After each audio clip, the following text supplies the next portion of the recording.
News 24 घडामोडी, श्वास चालू घडामोडींचा। संघर्षातून IFS पदाला गवसणी। अक्षय पवार यांचा घिसाडी समाज व नवनाथ कातोरे यांच्याकडून प्रेरणादायी सत्कार। परिस्थिती कितीही कठीण असली तरी जिद्द आणि कठोर परिश्रमाच्या जोरावर यशाचे शिखर गाठता येते।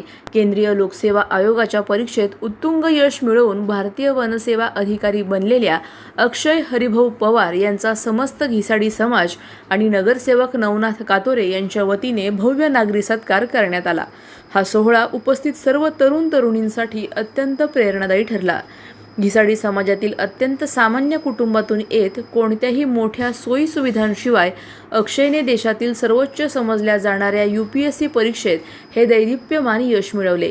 अहिल्यानगर जिल्हा घिसाडी समाज सेवा संघाच्या इतिहासात थेट क्लास 1 अधिकारी बनण्याचा हा बहुमान अक्षयने मिळवून दिला आहे।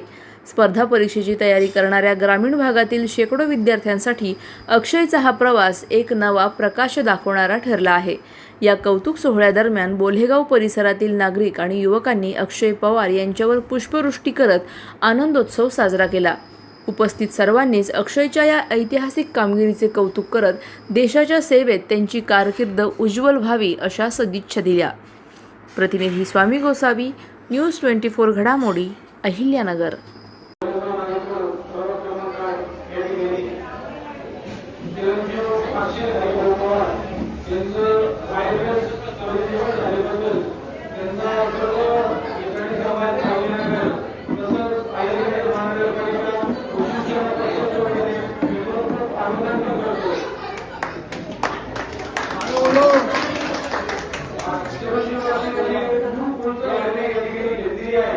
आपल्या आईवडिलांचं, आपल्या गावाचं आणि आपल्या समाजाचं नाव त्यांनी रोशन केलं आहे।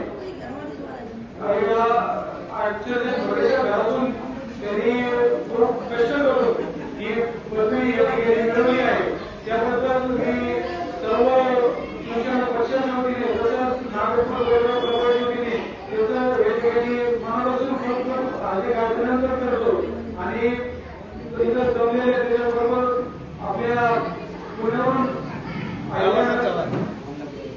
आले श्री बाबासाहेब चव्हाण डॉक्टर डॉक्टर साहेब हे या ठिकाणी आले व त्यांनी असेच या ठिकाणी सन्मान केला।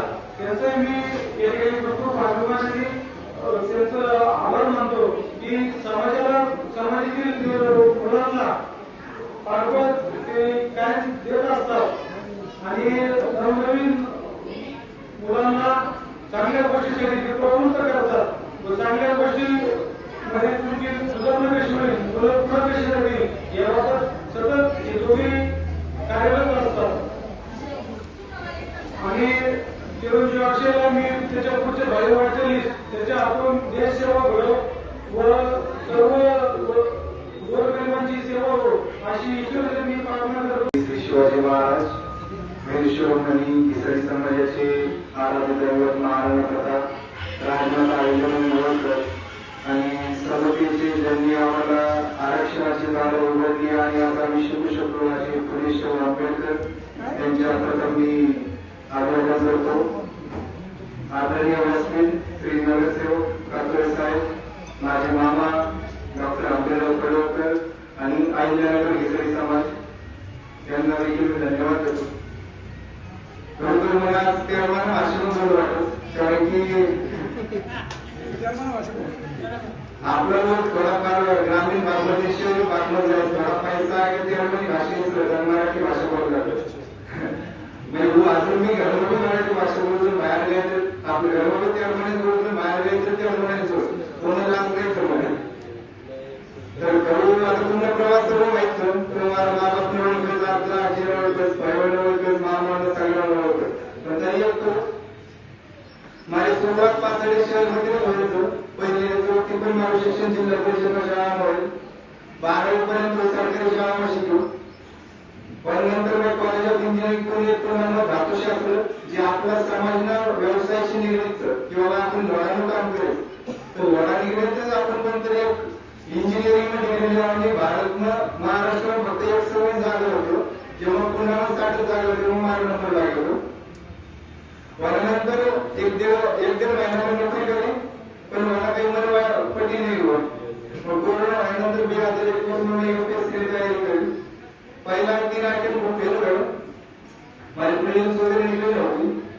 त्यानंतर तिसरा अटेम्प्ट माझे प्रिलिम्स निघले, मेन्स नव्हती निघली. हे प्रिलिम्स मेन्स इंटरव्ह्यू 3 स्टेज आहेत प्रत्येक UPSC ला परीक्षा करण्यात. पण चौथा अटेम्प्ट ना आपलं सगळं आशीर्वाद येतील, आपतेष्ट नातेवाईक सर्व मित्र मामा मामी सगळ्यांना आशीर्वाद येतील, पोस्ट निघली. हे लग्न कोणा सगळं तुम्हाला म्हणे सगळ्यात महत्वाची गोष्ट हे वाटत की हे आनंद मला एकट्यानं नाही झालं, तेव्हा तुम्हाला सर्वांना सहभाग फक्त एक 10-20% तुम्हाला दिसून येतं. याला पाहिजे तुम्हाला सर्वांना खूप मोठं प्रेमचं, तुम्हाला सर्वांना जिव्हाळ्याचं, तुम्हाला सर्वांना खूप शुभ आशीर्वाद जवळ मी आपलं कौशल्य. कारण फक्त अभ्यासक्रमाबरोबर पण येतो पण येऊ शकतो. पण खंत हेच वाटत की आपलं त्या अजून पण शिक्षण बद्दल ते जागरूक करायचं. आपण जेवढं ज्ञान शिक्षण तर दिलं पाहिजे अजून द्यावा नाही लागेल. बाकीच्या समाजचे पंजाला समाजचे आपल्यासोबतच भट्ट समाज होतो. आज भावनानं जर साक्षरता प्रमाण नाही तर भावना प्रत्येक गव्हर्नमेंट डॉक्टरचं इंजिनियरचं काही ना काही शिकायचं. पण आपण अजून पाहिलं म्हणजे पण आपला लोक गर्व होतं. आपण भटकत नाही, भटकणं गर्व पाहिजे. पण माझ्यासोबतच आपण काहीतरी सेटल होईल ना, आपलं घरनं पोरावर शिकायला पाहिजे. आता मला भाऊ होता जे मला असं वाटलं बोलणं कधीतरी एक गोष्ट कळायची की भटकेपणामुळे आपण सुशिक्षित नाही राहू शकता किंवा आपण जोपर्यंत एक ठिकाणी सेटल नाही होता तोपर्यंत आपण आपलं पूर्ण आगल्या पिढीनं भविष्य नाही घडवू शकता. 80 ना 90 दशकामध्ये सेटल व्हायला आम्हाला पप्पाला काकांना आत्याला सर्वांना शिकवू वयानंतर केलं तरी खऱ्या अर्थाने पाठबळ प्रोत्साहन देऊ किंवा तू आग्रशी. पण मला असं वाटत की वावरण्यातच विचार मला वाटत नगरमध्ये लोकचं, महाराष्ट्रामध्ये लोकचं, पण आपण अजून संघटित नाही, एकत्रित नाही, कोणाला शिकवतो नाही. काही पण मार्गदर्शन असे होतं, मला केलं मार्गदर्शन नव्हतं. माझा काका होता 2017 मध्ये ऍक्सिडेंट एक्सपायर झाला, तोपर्यंत मार्गदर्शन होऊन होतो. पण वयानंतर घरमध्ये तू शिकेल पण नव्हतो. मी स्वतः होईन भरपूर वेळा गोष्टीला चौकशी करेल, वयानंतर मला एक गोष्ट कळेल.